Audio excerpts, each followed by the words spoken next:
আমার আব্বা একটা গল্প বলতেন, অনেক সময় বলতেন যে দেখেন রসগোল্লা চেনেন না?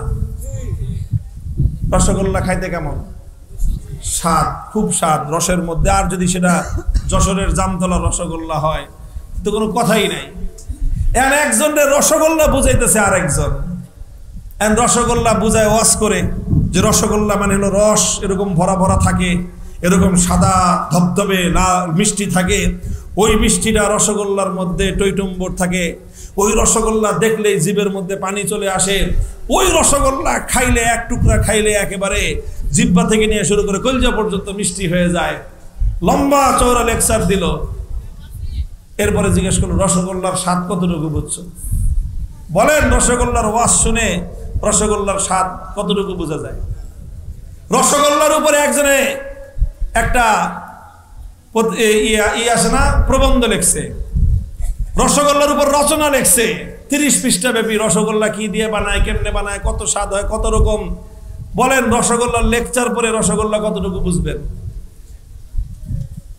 তো রসগোল্লা এমন জিনিস, এত বড় লেকচার লাগবে না 3 ঘন্টার, 30 পৃষ্ঠার রচনা লাগবে না।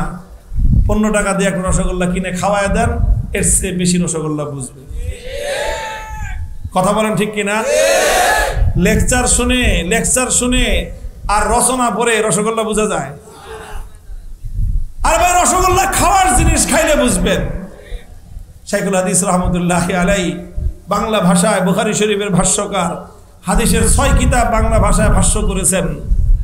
50 বছর বুখারী শরীফ পড়াইছেন। বাংলাদেশের আনাচে কানাচে কোরআন হাদিসের বাণী নিয়ে মানুষের কাছে ফিরছেন। শেষ জীবনে আক্ষেপ করে বলতেন, ভাই আপনাদেরকে শুধুমাত্র রসগোল্লার ওয়াজ করে গেলাম, রসগোল্লার রচনা লিখে গেলাম, কিন্তু এই জাতিকে রসগোল্লার স্বাদ খাওয়ায় বুঝাতে পারলাম না।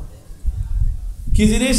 কয় ভাই ইসলাম যে কত সুন্দর, ইসলাম যে কত চমৎকার, ইসলাম যে কত শান্তিময়, পরিপূর্ণ সমাজ ব্যবস্থায় যদি আমরা ইসলামটা কায়েম করতে পারতাম তাহলে আপনারা বুঝতে পারতেন যে ইসলামটা মানুষের জন্য কত কল্যাণকর।